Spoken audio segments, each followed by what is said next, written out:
আসসালামু আলাইকুম।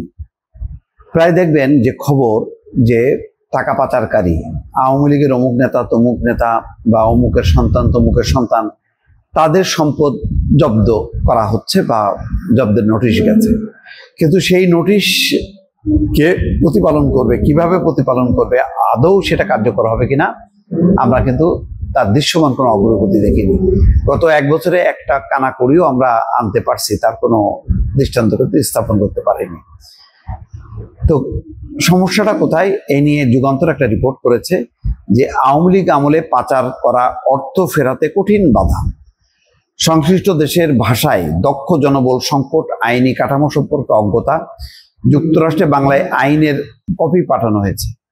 তার মানে হচ্ছে ওই সংশ্লিষ্ট দেশগুলোতে যে তাদের সঙ্গে যোগাযোগ করা, যে তোমাদের ওখানে এই সম্পদগুলো হচ্ছে বেআইনি, তোমরা তদন্ত করা, সেই কাজগুলো করার মতন যথেষ্ট পরিমাণ যে দক্ষ জনবল বা তারা সংযোগ স্থাপন করবে সেই অবস্থাটা কিন্তু নাই। সেই দুর্বলতার কারণে সরকার জানছে যে কোন নেতার কি কি কোথায় কি সম্পদ আছে বা কত টাকা থাকতে পারে, সেই সম্পদগুলো যে বাংলাদেশের, কিন্তু সেইটা প্রমাণ করা, সেইটা উদ্ধার করা, সেই মেকানিজমটা নেই।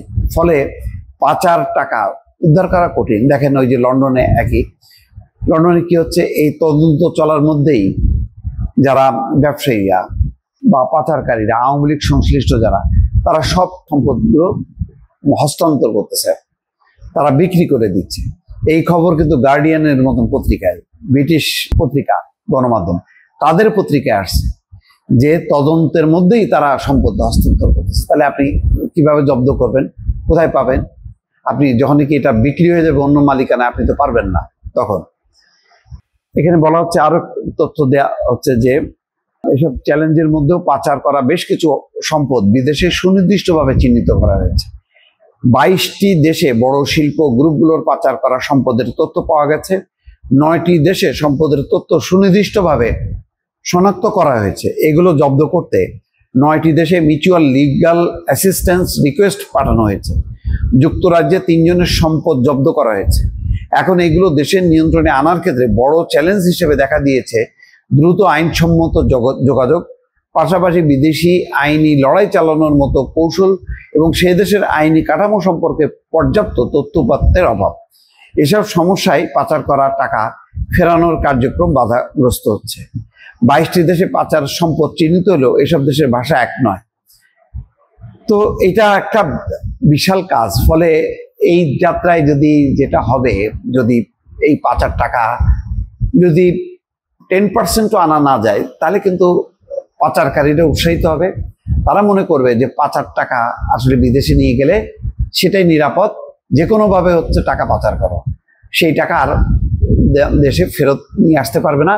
সরকারের সেই ধরনের ক্যাপাবিলিটি নাই, সেই ধরনের আইনি কোনো উদ্যোগ নেই বা সেটা কার্যকর হবে না।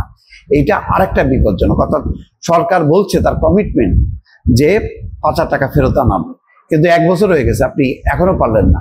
আগামী 1 বছরের মধ্যে যে পাওয়া যাবে সেটারও কিন্তু কোনো নমুনা দেখা যাচ্ছে না। বরং এখন দেখা যাচ্ছে যে যোগাযোগের ঘাটতি, ভাষার ঘাটতি, তারপরে ওইসব দেশের আইনের মানে ধারা বধারা, সেইগুলো মধ্যে অ্যাডজাস্ট করে যে ওই দেশের সরকারকে এই উদ্ধার কাজে সম্পৃক্ত করা, এই কাজগুলো কিন্তু হচ্ছে না। কিন্তু মুখে মুখে কিন্তু আমরা অনেক কথাই শুনছি। দর্শক ভালো থাকবেন, আল্লাহ হাফেজ।